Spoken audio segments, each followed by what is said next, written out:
Hello, I'm Jim Campbell, comedian and presenter on the Football Ramble podcast, and this is Faces of the Fans.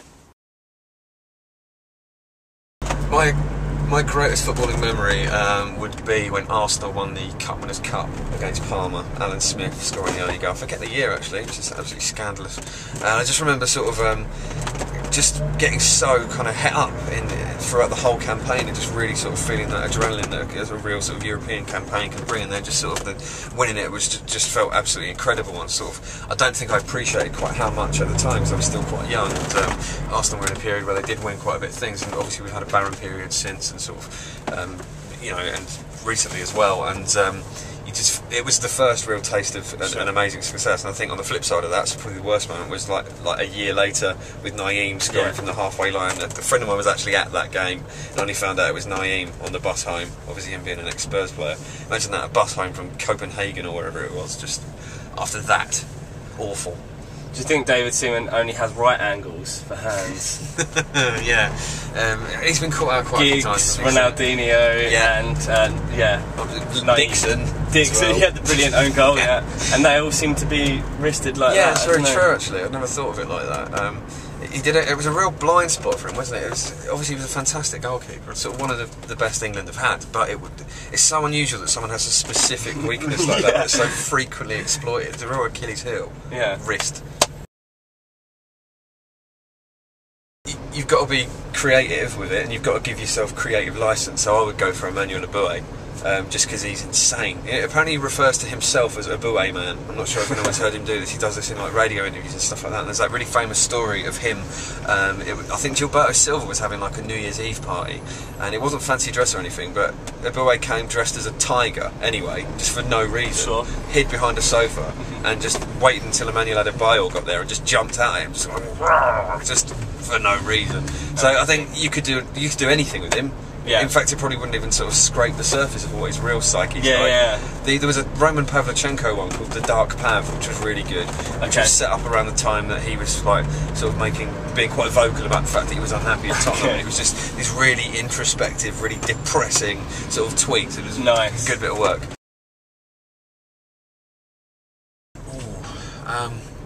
It depends what you want from that housemate. If you want a sort of fly on the wall, Big Brother style experience, I mean, maybe someone quite kind of calm and shy and reserved, someone maybe like Theo Walcott, seems very well brought up, pretty quiet, and then just chuck in someone like Antonio Cassano, who'd just be doing all kinds of mental stuff all the time, just sort of bringing entire parties home in the middle of the night, just sort of setting things on fire because he's got in a mood, you know, that sort of thing. I'd like to see that very much. I think I don't think it would last for very long.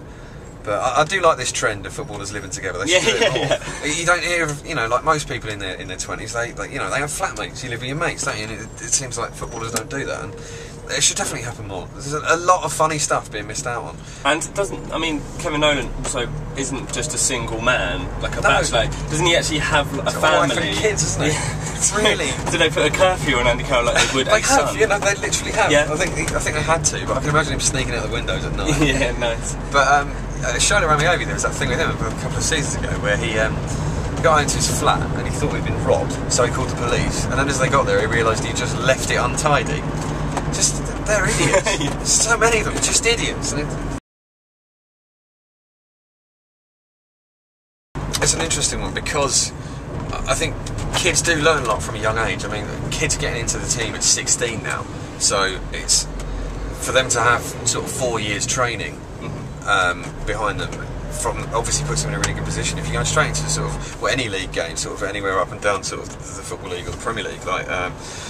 But I mean, you hear things of sort of kids being scattered at sort of like 7 and 8 and stuff like that, and I think I don't know, maybe 10, 11, but that's still very, very young. But looking at sort of what a football club can do for a sort of young person, I mean, it's an excellent opportunity for any of them. If you've sort of been at a professional club for 2 years, and then you can't expect young players to come through if you don't give them that sort of training from a very young age. So it's quite a grey area. But I think looking at 6 and 7 year olds, there's just something really kind of monstrous about that. And there's talk of clubs offering families houses and things like that, and it's just.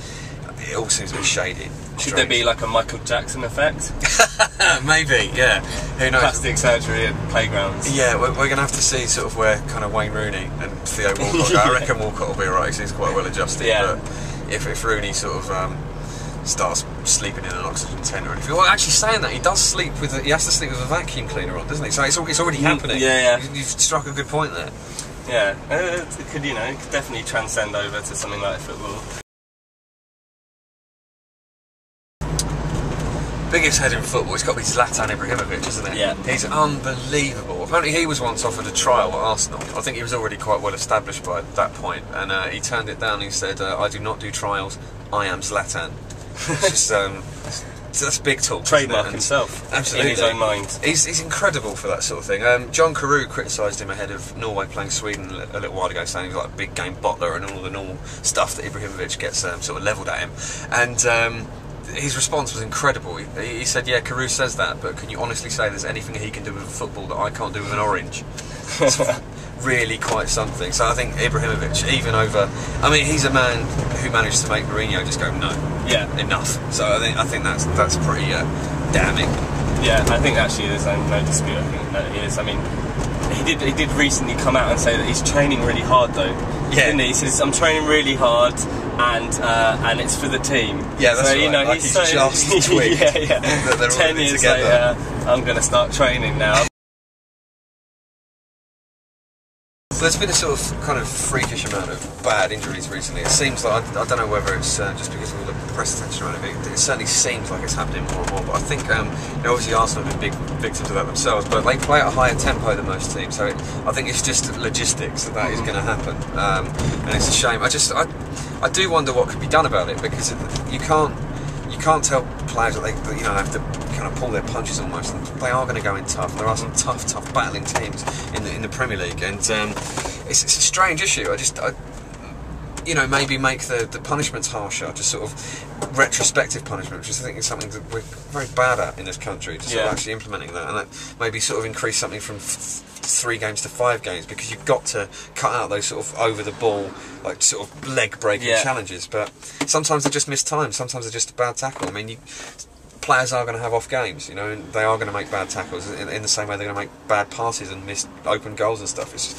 I just don't know what you can really do about it. Yeah. Essentially. Do you think also it's a sort of a cultural thing now that there's a lot more European expats playing in our league and stuff, that their style of football is different, and as is accentuated when we have our people like obviously Kevin Davis, people like that who are playing like a sort of a traditional game, and you've got this passing game being brought over from Spain, you've got the kind of boring game being brought for Italy, you've got the skills from Brazil.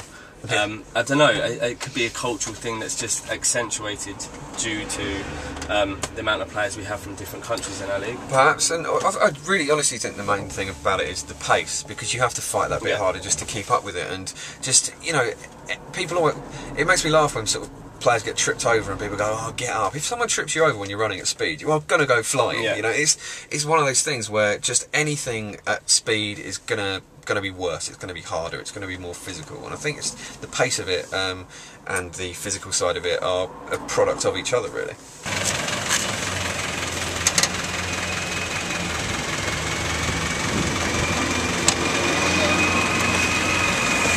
Thank you very much.